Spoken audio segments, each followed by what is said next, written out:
since celebrities naman sila si Bea, maalahas din yung Bea Forrest.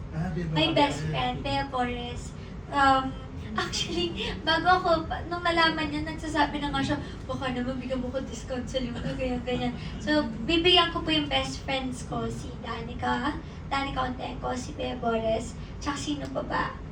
Si Cyril Manabat. Kasi, ano din siya, she's like a diamond, she's brilliant din kasi my friend si Cyril. Sila po. Okay, sir. Bago kasi akong may bago kasi akong crush. Kaka-discover ko lang, kagabi, sa Lovely Runner. Oh. Ba't kagabi lang? Kagabi mo lang na-discover si ganito kasi, ganito. Kasi I'm sure nakita nyo, kung nakakita nyo sa post ko kay Kim Soo yun. Oo. Yeah, Suwon. Yes, nilayuan ko yung nilove you. Kisa Kim Soo Hyun po, sa Queen of Tears po. Ay, sorry napunta na tayo sa topic ng K-drama, pero inilayan ko kasi yung Lovely Runner kasi alam ko mahuhook ako. Alam ko may in love ako dun sa sa story at saka dun sa bida. Oo. So nilayuan ko siya ng konti. Pero Kasi busy ka pa. Oo. Tapos last night, napanood ko siya, tapos ayan, kilig-kilig So, ako. puyat ka, hindi naman. Yes. Puyat ka sa lagay na yan, ha? 5:46 a.m. po ako nakatulog na. Grabe. Okay. Paano na si Kim Soo mo? Oo nga, kasal ka na. So yun po. Sorry. Ano lang, di pa kasi official, hindi niya pa napirmahan eh. Next time, pagbalik niya ulit. At saka, I think kaya lang ako blooming ngayon kasi match lahat ng alahas ko din, syempre. Because of Luna din, nagiging mas blooming po ako siguro. Okay. Ano na lang din, kasi syempre main... Thank you so much. Hindi lang siya, very generous kasi talaga ang Luna family. Hindi lang siya yung ganyan, like malaki siya. Tapos sabi ko, thank you so much. Kasi dahil ngayon, susuotin ko na to lagi. And kung kaya, magkaroon pa ako ng mas malaki, ang goal ko yung katulad po kay Sir Inday. Yun. Tinako mo niya tuloy yung kamay niya.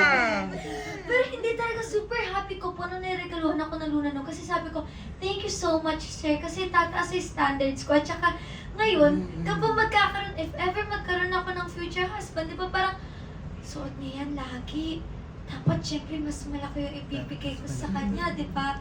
So, ngayon, hindi ako magmumukhang demanding, hindi ako magmumukhang, ay, dapat ganito, dapat ganyan. Thank you na lang talaga sa Luna na meron akong malaki na diamond ring na mapapaisip na lang siya na, dapat nga, oo nga. Pero, dun pa rin tayo syempre sa kung tama yung value ng pagmamahal niya. Kasi mamaya may mga magsabi na masyado naman ako materialistic na gusto ko super laki na diamante, di ba? Sana both. Sana both makuha ko in the future. Sana.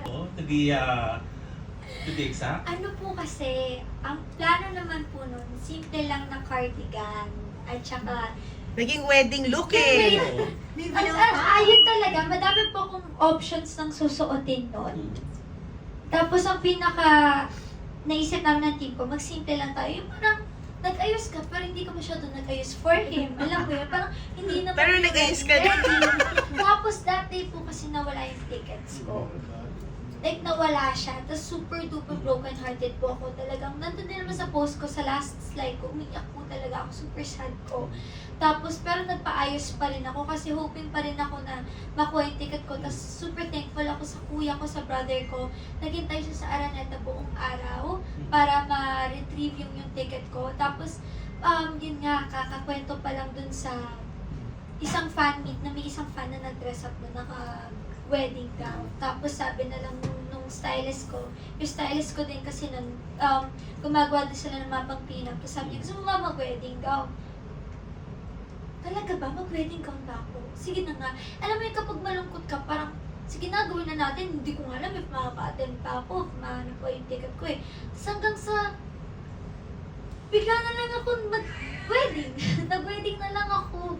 Agad-agad. Wedding gown. Opo, yun, ganun siya na-create. Hanggang sa, dapat skirt lang, tapos pinatungan nito, tapos, ate, meron ka bang meron ka bang veil? Kasi nag-veil na ako, ganyan. Tapos ayun, ganun po. Pero hindi ko naman dream mapangasawa ng foreigner or what. Koreano. O ang dream ko mas more on, wala sa lahi, mas nasa morals, nasa values ng tao po, nasa character. So kahit ano naman siya. Pero preferably Korean, tas pangalan Kim Soo-yeon.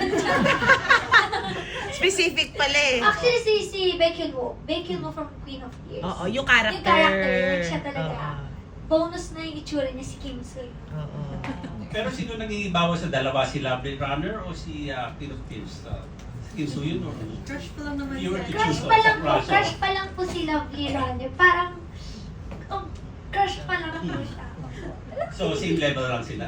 Hindi po, Kim Soo-yeon pa din po. Kim Soo-yeon. Kasal na po kami. Salamat, thank you, Kaya thank you. po. Pull out ako, kumuha ko sa Luna tapos ginanon ko na sa kanya. Baka tanggapin dahil diamond. Di ba? Parang meron dun parang nagbigay siya ng bouquet. Tapos alam ko meron nakasuksok dun. Sayang talaga kung ready lang ako. Pero sabi niya next year daw babalik siya eh. So iniisip ko pa kung anong atake ko eh. Paghandaan. Kung mag-wedding pa ulit ako kasi hindi siya prepared. Hindi ako prepared na parang eto o ring o tanggapin mo na lang mo. Ganyan. Next time talaga. Baka umami na sila ni Kim Ji-won nun. Charat. Pupunta din siya si Oo. Kim Ji-won. Okay lang naman. Kung ganun, edi hi na lang ako. So happy for you guys. Thank you and congratulations. It's such an interesting partnership. Ibang-iba sa mga nauna niyong partnership.